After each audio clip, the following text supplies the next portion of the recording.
Greetings and welcome to Union Street Hoops, a podcast dedicated to Valparaiso basketball and the Missouri Valley Conference. I am your host, Paul Oren. You can find me on Twitter at NWI Oren, and you can find Union Street Hoops all over the information superhighway.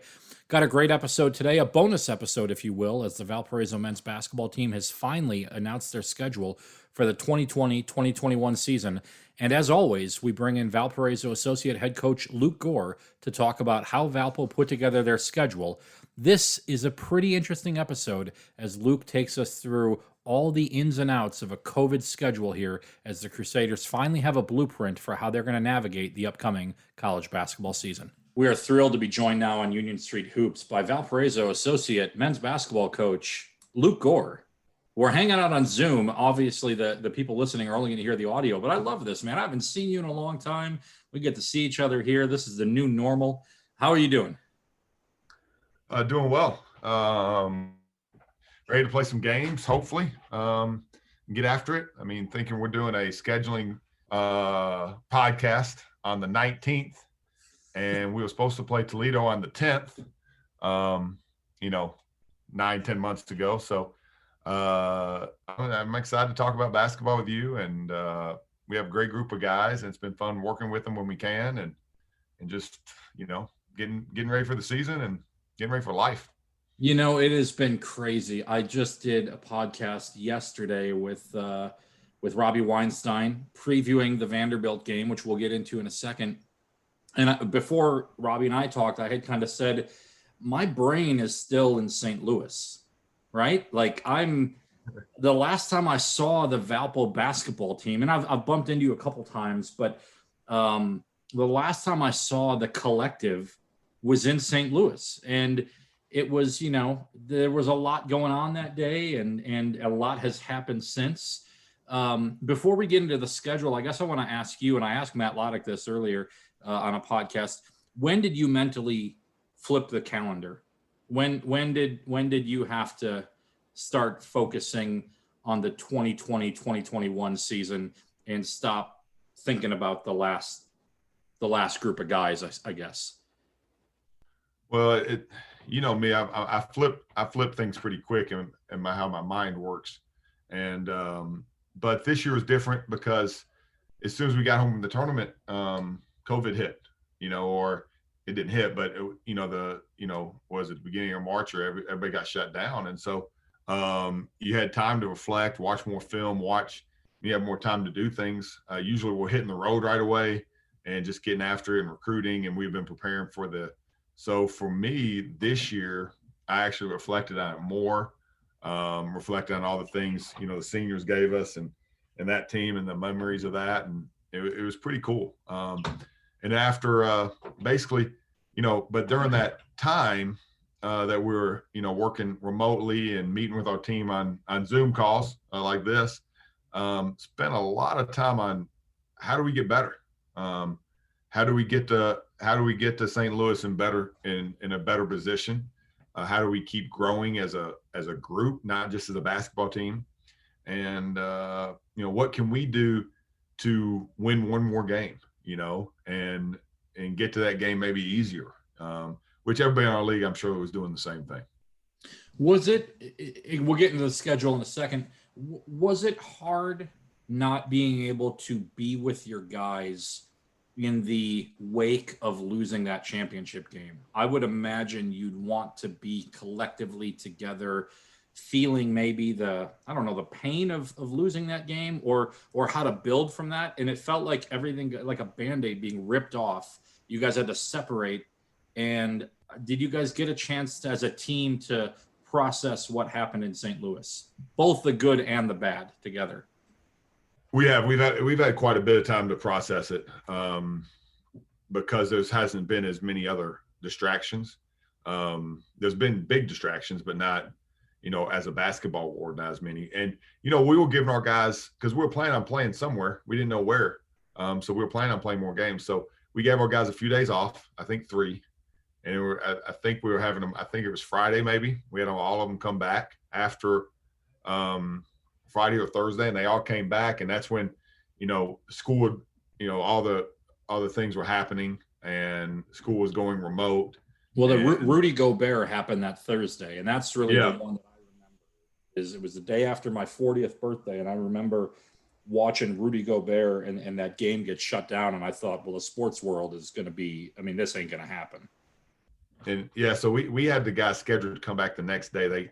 They did come back, and we had a quick meeting on what we knew at the time, what we thought would happen, and mainly we wanted to get our guys really focused on their academics.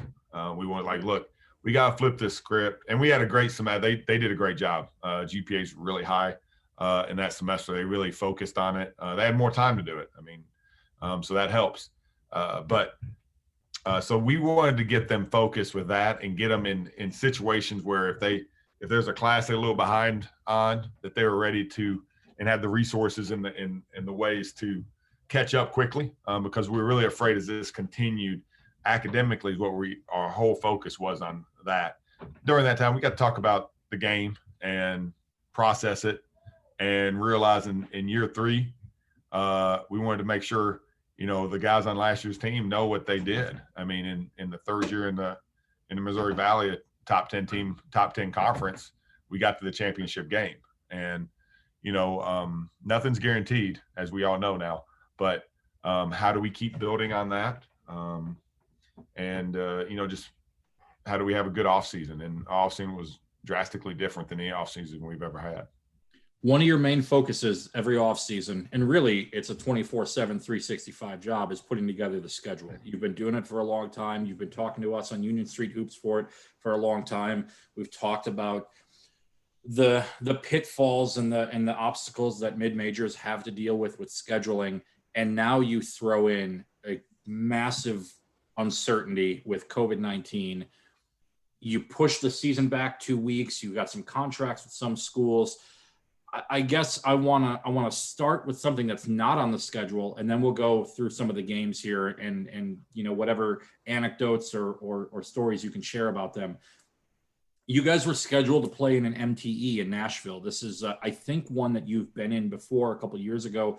I think it was Alec Peters' sophomore year. You guys went down there. You dominated a couple of teams. And I think that tournament was when I said, oh, wow, this team can be pretty good. You guys end up going to the NCAA tournament that year. It looked like a return trip to Nashville as late as a month and a half ago. It still looked like it was going to happen. What happened there? Well, some of the teams backed out. The organizer of the tournament, he's one of the best in the business. Somebody I really trust. He does a great job. And so we were going to stick in it, and we had to be down to play Vanderbilt anyway. And we had this kind of planned out with Vanderbilt to be able to do both on the same trip, save money on travel cost and just get it done on the same trip. And so, we found out about a month and a half ago, Townsend and Wright State both pulled out and joined other MTs that they thought fit them better. And so that put a wrench in what we were doing. So then we had to just flip the script and try to find out how we were going to make it work.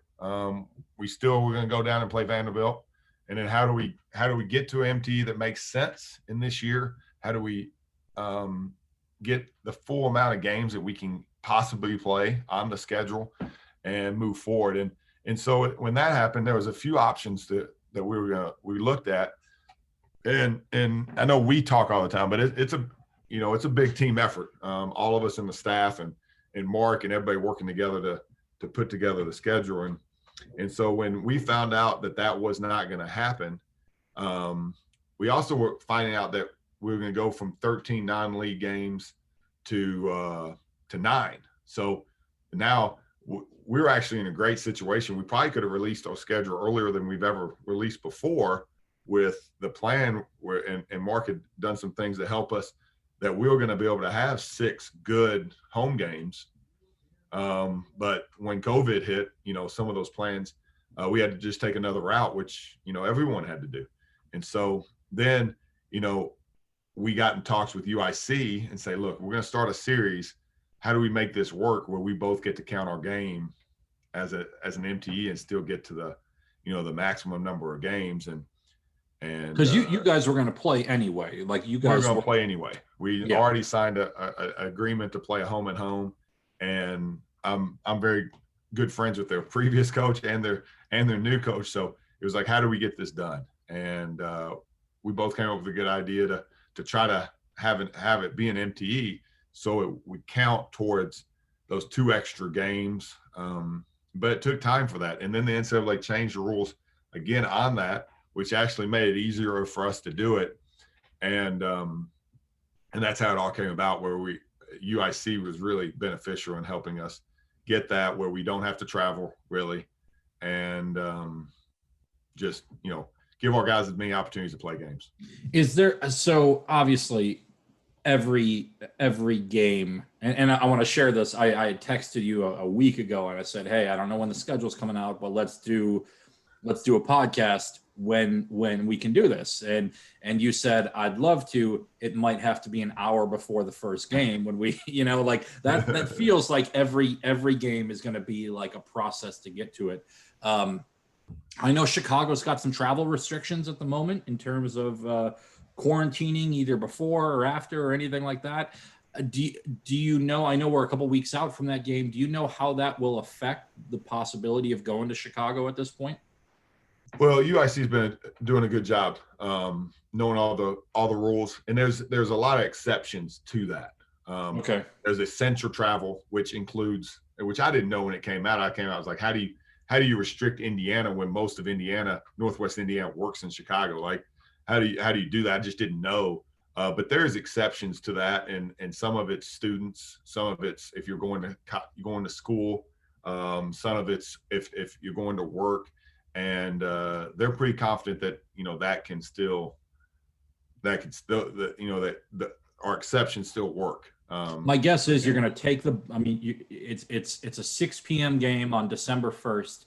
My guess is you're going to bus in, you're going to get off the bus, you're going to walk in the arena, you're going to play your game, you're going to walk out of the arena, get on the bus, and go home, right? Without doubt, it'd be very similar to how we scrimmaged them last year. We get on the bus. That never happened, Luke. That game never happened. John Kaiser didn't hit a game winner at the end. Yeah. Can't talk about it. It never happened. You're right. But there's not be fans there. We're going to get off the bus. We're going to play them and come home. So, let's talk Vanderbilt. There's a lot to this one. Bryce leaves 5 years ago now, I think. And in the contract, from what we've heard, Valpo's a private school, doesn't have to release this information. There was some clause in there that said that the team's got to play at some point. They were going to come here last year. They bought that out. It felt like this was never going to happen from a fan's perspective. From your perspective, was this always understood that you were going to get at least one game with these guys? Yeah. How the contract was written. Yeah. I knew we would play one game. I thought, COVID hit then, and so you never really know. But we always look forward to playing, BCS type schools. And so, we weren't going to get out of the game. We were excited about it. We wanted them to come here. It didn't work out for them. And so, we didn't get to play that game, but, we want to play as good of teams as we can. We want to play them at home if we can. We're always looking at possibilities to try to get home games against the best competition possible.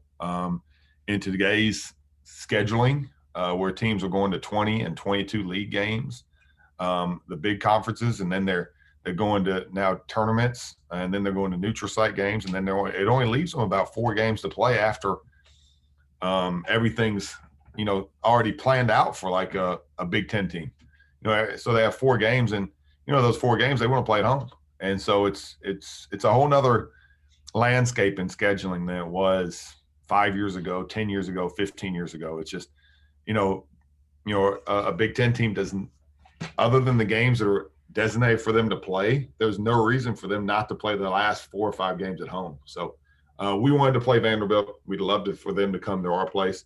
It just didn't work out, and so take advantage of that and move on, and that's what we did. And when I scheduled this, when we scheduled the tournament in Nashville, the big reason for scheduling the tournament in Nashville this year was because Vanderbilt's there. And we'll always try, it would be over a time that we thought our guys wouldn't miss class, and it would limit the cost of travel. So when we're traveling, everybody's like, hey, put together a great schedule. Well, we really focus on two things. Is we want to put together, but really we don't want them to miss at least amount of classes possible. I know we talked about that a lot on these podcasts. And then second, how do we work the schedule around where we spend the least amount of money and be in the most cost efficient way, and play great games. So that was I thought the Vanderbilt thing would happen. Your first 17 games this year, because of the way that Valparaiso University has changed their academic schedule, that today, as a matter of fact, reading day, and tomorrow finals begin. You're not going to have a game until finals are well over, and your first 17 games are happening with no classes. I know that you would rather have COVID not be a thing and everything be kind of normal, but you've got 17 games where you don't have to worry about academics at the moment. And I imagine a lot of schools are going to be that way, but how beneficial is that to really focus on the first 17 games of your year are going to be about basketball, and you don't have to balance a lot of the other stuff? Well, it's great. We love it, to be honest. The only thing we don't love is our students are not here when we play home games. And we'd sacrifice that good practice times and being able to focus on basketball to have our students in the crowds. But the big thing is most schools are going to this schedule. Yeah. Some schools have been online the whole semester, and the only people on campus are athletes. So, it can be a benefit. It depends on, how the guys take it as a benefit. We're going to start games 2 weeks later than normal. And we're going to try to put in these 9 games that we can play in the non-conference in a span before Christmas. And quite frankly, the conference is working on things still with that. And they have the conference schedule out, but they're still working on options to maybe, have areas in the schedule that if something happens to one game, you can move a game, and they're doing a great job working with it. And I think that's going to be how it is all year. It's going to be changing. It's just a different landscape every day. And so we got a lot of games. So there's, we were thinking like, oh, we have some great practice time. Well, we're playing a lot. So we got to take advantage of it. We got to do the best we can. We got to keep our guys on the court every way possible. And that's a whole nother animal this year than ever before. And so we just have to be smart and follow the guidelines, and our guys got to follow the guidelines and do everything we can to be on the court to practice and then play the games. Your home opener is going to be Sunday, November 29th at 1 p.m. against Trinity International. And before Valpo fans start going crazy, the Packers and Bears play on Sunday night. So there's going to be we're not going to miss the Packers or the Bears on Sunday night. You're going to miss the Washington football team. I know that's going to be tough for you, but Trinity International is part of the MTE, right, with UIC? Yes, sir. And I mean, was that both Trinity International and Judson? You guys have had a long history of giving opportunities to non-D1 teams to be able to play. I guess how did those two games come about? Well, Trinity, they were willing to help, get in there with us and UIC, and that's basically how it worked out. One of their assistants I'm really good friends with, great guy, used to be at the high school ranks, and got to know him really well recruiting wise. And so I'm glad that we're getting to play them in this. And then Judson, their head coach, played at Gardner-Webb back in the day. He's been an assistant there. He's a great guy. And, I'd been in talks with him for a while about playing. And initially we had to cancel. And I had to say, look, we're not going to be able to do it this year because we just not have space. But then as the schedule worked out, and we lost some games that we thought we were going to have. And since I'd talked to him earlier, I was like, hey, can you do it on this date? This is the only date I got. He was like, yeah, we can make it. We're going to try to make it work. Now, originally, Charlotte was going to come here as a return trip for a home and home that you guys did. Obviously, flying is not something that people want to be doing right now. You're trying to limit that as much as possible. Was that a buyout situation, or is that a, hey, let's revisit this next year and you guys come to the Arc next year? We'll play them next year. The Mark LaBarber did a great job working with them and getting it where, everything works out. And, in this time, we want to help everybody play all the games they can. And that's how that worked out. We'd love to have them this year, but we'll love having them next year too. There's one big game we're going to get to in a second, but I want to look on the back half of this. Edwardsville, Central Michigan, Eastern Michigan, Toledo. These were all flipped returns of games you played last year, home and homes. Was it easy, given that you had a relationship with these 4 teams, to settle on the dates? I know Toledo, again, was going to be the home opener or the season opener on the 10th. You pushed that back.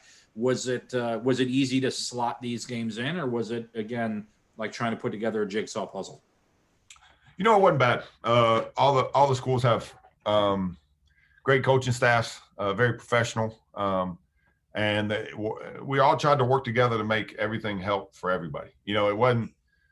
It's just, how do we get these games in so our guys have our teams have an opportunity to play basketball. And so before we even knew the start date, we knew it was going to be pushed back. We'd already talked to Toledo and we'd already decided, hey, look, we're not going to be able to play on the 10th. So we probably decided on the 19th within an hour or less than that. And just talking with them on the phone and look, let's do it. And so we scheduled that. We moved it back right away. A week later, they pushed the start back. We already had it worked out. UIC was before the 25th start date.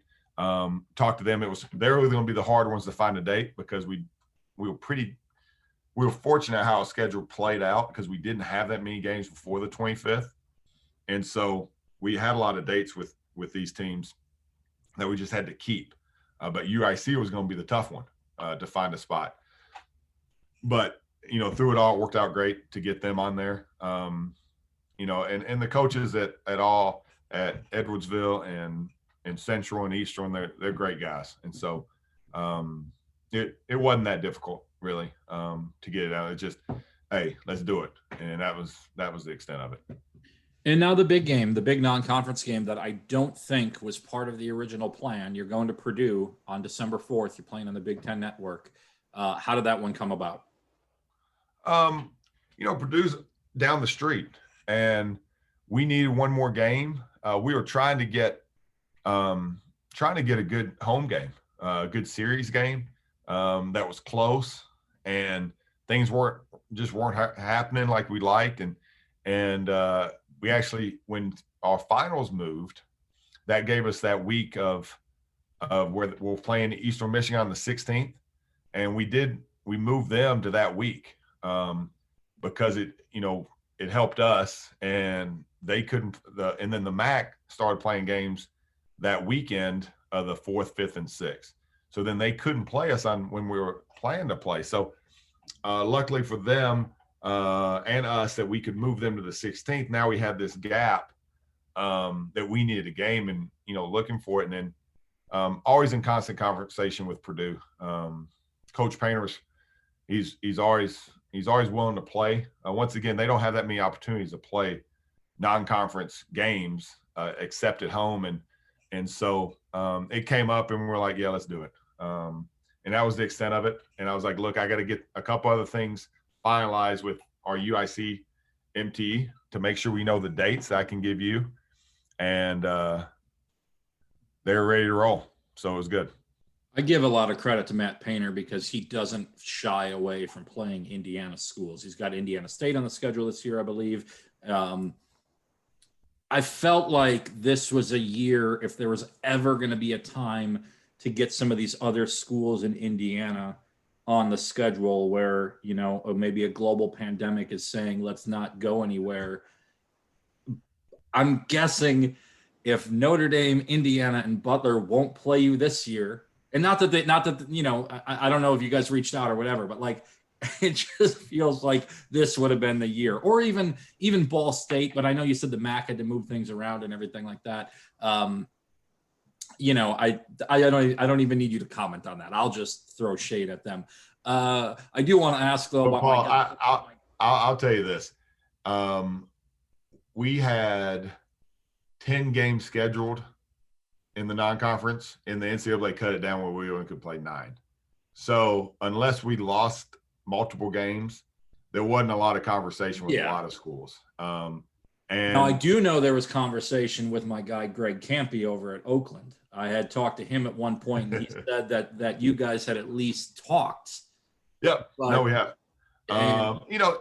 Back in the day, that was a really good rivalry, and trying to work something out. I think that's another reason why UIC, we'll just, you're down the street. Why not? Let's play. Let's find a way. You're close. And the MAC schools have been really good at wanting to play. Like Ball State, the only reason we haven't played Ball State is purely because of dates and year and timing. We love playing them. I mean, they're really good. I mean, they do a great job preparing. Jason then James is a heck of a coach, and it just hadn't worked out that we've been able to. We're working on it though. Hopefully in the future we can get that series going again. I'm hoping we can work something out with Campy and get Oakland down here at least to some extent. Western Michigan's right across the border. We'd love to play them. So we'd love to play these teams that are close. And this year, if we'd have had, I think we probably could have got some of those. I don't know about them coming to Valpo, but hopefully we can get all those schools. And we did talk to all the schools you mentioned, just to say. And basically, we've had conversations. Look, if something happens where, 2 teams can't play, let's say we're going to play it. I doubt this happens. We're going to play at Purdue, and Purdue has to. Well, no, this was my next question. Change. Like it very well is like, and I'm just going to use Purdue because we were talking about it. But let's say on December 2nd, Purdue says, "Hey, we had some cases. We have to shut the program down for 2 weeks." And let's say Notre Dame loses a game on December 5th too. It might be on December 3rd. Talking to those guys and say, "Hey, let's just play. Let's play." And so, if that does happen and we have to move things around, we're in talks with quite a few local teams that we could bus to. And, if we both lose games and we have a gap, let's try to figure this out. That was my next question. I was going to ask if maybe a Chicago State was kind of on a retainer, like, hey, let's keep each other on speed dial in case something crazy happens. And I know with baseball, we've talked about this, Brian Schmack. If two teams get games rained out on a Tuesday, but the field's ready to go on a Thursday, they may say, hey, let's play. And it's good to hear that flexibility is there. We're working out if it happens or not. It's going to be hard. You're going to have to find the right teams. But there's multiple teams that we feel we can bust to. And once again, we're not looking at it as our net rating to get in the NCAA tournament or travel. It's like, how do we get to play basketball games? How do we get things on TV for the fans to watch and our guys to play, and what's the best way to do it? And that's the pure everything we're trying to do is how do we get to the court to play a game? This is a tough question here. Not really tough question, tough topic. Fans in the stands. It has felt like a foregone conclusion to me that there wouldn't be fans at the games, yet people do keep asking, what are the spectators, all that. Porter County is in red right now, which I think it means no to, I know high schools are going to parents only and things like that. I know this is probably not even something that you and Matt have to think about. This is probably above you guys a bit to an extent, but just your thoughts on what the spectator situation might be, and how do you manufacture the energy if they're not there?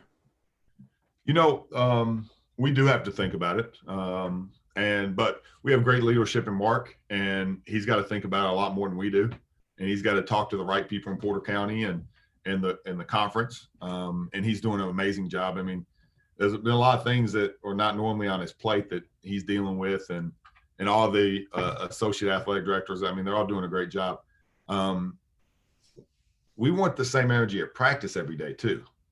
And there's no fans. So at the end of the day, these guys are getting to play basketball and they're getting to compete. And if they're brought up like I was, if you're competing against your brother in the outside your house, or your buddies at the park, or you're competing against another team with fans, you're still trying to win, and you're trying to bring all the energy you can to win that game. And we have a lot of competitive guys, and they get after it every day against themselves. So I'm pretty sure they're going to be fired up to play whoever we play, whenever we play them. Now, the atmosphere of the noises in the crowd, which is huge, and it gives you even more energy, that's just, it's not going to be there. And so they got to bring all they got and be as intense and just get after it. And I can't wait for players to stop mid dribble and turn and listen to Todd Eichau's broadcast, because they'll be able to hear it in the arena. I think it's going to be great. Hey, I want to end with this, Luke. I'm always so thankful that you join us here. I haven't seen practice at all. Who looks good? I mean, I know you got 17 guys, so you're not going to list all of them. Maybe you would, but what has stood out to you in the last couple of weeks from practice? Who looks good? Who are you excited about? Kind of where are you at there? Hey, Rob Holloway looks great. He's been on a diet. He's been working out. He's doing a really good job with that. And I don't give him a lot of props, but he's looking really good. Coach Bowen for team pictures had kind of like a mullet because of COVID. He got a nice haircut since then. So both those guys are looking great. I've got the same facial features that you do, and I think it works out well for both of us. Yeah. As for players, every day sometimes we have different guys a lot of days. So right now they're all just trying to be the best they can. Have you staggered practice groups or things to try to fight against getting quarantined? I know you guys athletics was put on hold for a bit. How has that changed? Well, it's changed the rhythm. We had a good few weeks of practice, and we were really clicking a little bit, everybody understanding and on the same page. And what we do is not easy, especially for new guys. How we play basketball it's different. It's not we have a lot of freedom, and there's a lot of reads and a lot of reaction and a lot of being on the same page with your teammates. And we were feeling good about it. And then we got put on hold for a while. And so then that we have guys come back that have to, return to play protocol. And then other guys are just not in very good shape. And because they've been out for 2 weeks or 3 weeks where they sat in their dorm and didn't get to do anything. And so, the biggest concern for us is just getting back in shape, understanding each other, and doing it in a safe manner where they don't get injured. And it's not a lot. I mean, everyone's spaced out whole practice. I mean, there's no huddles. It's different look. We use all corners of the gym. I can tell you that. And, but we have a lot of guys that in the last few days they're coming together. The upperclassmen are doing a good job. The freshmen are catching up quick. They came in ready to compete. They're talented guys. So I think we have a pretty deep roster. And we had some guys that had some great success for us that played a lot of minutes. And, like Malik, he continues to get better, and Ben and Donovan the freshman to sophomore. That's everybody hears that saying, the best thing about freshmen is become sophomore. And both of them have really put a lot of time in. Daniels put a lot of time in. So Aaron Gordon, Nick, all the returners that were here, Sigurd and Emil, that didn't get a lot of playing time last year, it came back a lot better and worked really hard in the quarantine workouts that they had back home. I want to ask about one more kid here. I follow Sheldon Edwards on Instagram, and I don't sleep often. And so I'll be up at 3:00 in the morning, and he's on his Instagram story in the gym working out. I remember Lubosh Barton was a guy that had the keys to the gym and would go there nonstop. Sheldon feels like one of those guys that's living in the gym all the time. How exciting is that to know that that these newcomers are dedicated to the craft of getting better every day? It's really awesome. And Sheldon does work. And you know what? He's not working by himself. We've had teams. Someone's got to film all that. Well, I don't know how he does all that. I mean, somehow I think he's filming while he's doing dunks. I don't know how I don't know. He'd win a dunk contest in most dunk contests. I can tell you that. But he's not in the gym by himself. That's the beauty of it. And we've had really good teams where you can count out 5, 6 guys that are in there all the time, or 2 or 3 all the time. I can go down the list of our guys and say, yep, he's in the gym all the time. Yep, he's in the gym all the time. All our new guys are in the gym all the time. And, you know, I think with our shutdowns, I think it's not beneficial to our rhythm, but some of them were in the gym so much they probably need a little break, because as soon as they got on campus, they're in the gym. And with them not being in class and today being reading day, I bet most of them are shooting free throws and threes, and I'm hoping some of them studying too, but they're in the gym and that's what they do. And they're good guys. And, you know, one of my former bosses, Scott Drew, said the best recruit is a boring recruit, about his team he had last year. And we have boring guys. They they try to get the schoolwork done, and they like to be in the gym. There's not a lot more to their life than those type things. And they're really focused and good guys. And I think it's helped during these times, because if other things were more important to them, then, you know, they would be out doing things, but they're not. They come to the gym, they go home, they eat, they study, they come to the gym. That's their schedule. So it's been fun. And Sheldon's a unbelievably humble, energetic, smiling. If there is fans, he would talk to everybody. I mean, he's awesome to have. And so is Connor and Jacob and good news. And it's really love having all the new guys. They've really brought some stuff to our program, and great talented guys, but they work and they want to be there. I want to end with one more player, because you've mentioned almost everybody, but Stephen Helm is back. He's about as old as we are. How awesome is it to have Stephen Helm back in the fold? Oh, it's amazing. Steve has a perspective on life that's different than every player on our team. He's more mature at life than all our guys. He's a sophomore on the court. He never misses a free throw, so that's always good. But he just understands what it's like. He's not a guy that gets down on himself. He needs to learn to let that go a little bit. But he's pretty level-headed other than that. And he's a leader. He's a teammate. He would do whatever it takes to help his team on and off the court. It's really good. And he's a Valpo kid. His mom is a professor at Valpo. His dad's has been a college coach here at Valpo, and is still a coach. And they're just great people all through and through. So he makes our program better before practice and in practice. He's very, very competitive. He's a good defender. He can shoot the ball. And so it's great having him out there. So I should have mentioned him earlier. So thanks for bringing him up. And then I wanted to give him some standalone love there. And and then of guys that probably won't get a lot of playing time is like Brock Pappas and Luke Morrell, and then Tyler Fricky is a new face.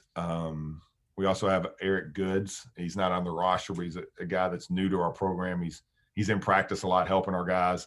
He's from Andrean, I believe, right? He's from Andrean, won a state championship at Andrean. So it's just these guys bring so much, and they sacrifice and give so much to the program that it really makes it makes the program what it is. And so it's really beneficial. So everybody that is in our bubble, and we tried to expand our bubble because everybody wanted us to bring in, have a bigger roster, and then all of a sudden we expand it, and then they say COVID, you got to shrink your bubble. So we were planning on having 17, 18 guys on the roster, and we still do. But it's made things a little more difficult in COVID times.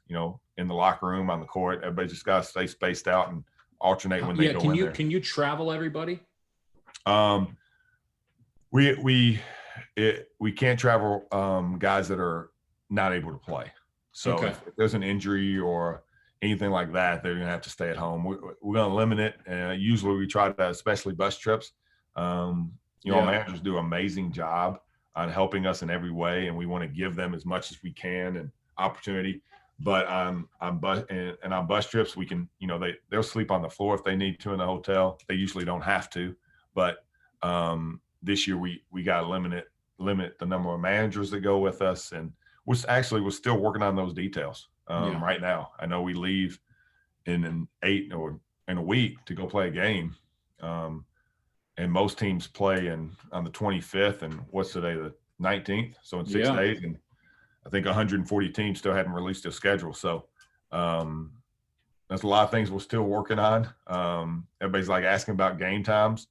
ESPN hadn't even told us when game times are yet, and so for a lot of games. So I'm hoping maybe the Vanderbilt game will be on ESPN. Purdue, I think, is I'm seeing SEC Network Plus for the Vanderbilt game, a 7 p.m. tip on November 27th. That when the schedule was released earlier this morning, there was no game time. Now it looks like there is a game time, but as we know, these things change. Luke, I want to thank you very much for joining us here on Union Street Hoops. I think we'll remember this schedule podcast for a long time. So, I always remember time with you, my man. So, all right. Hey, thanks a lot. We'll look forward to seeing you in the gym here in about a week. Thank you very much. Sounds good. Take care, man.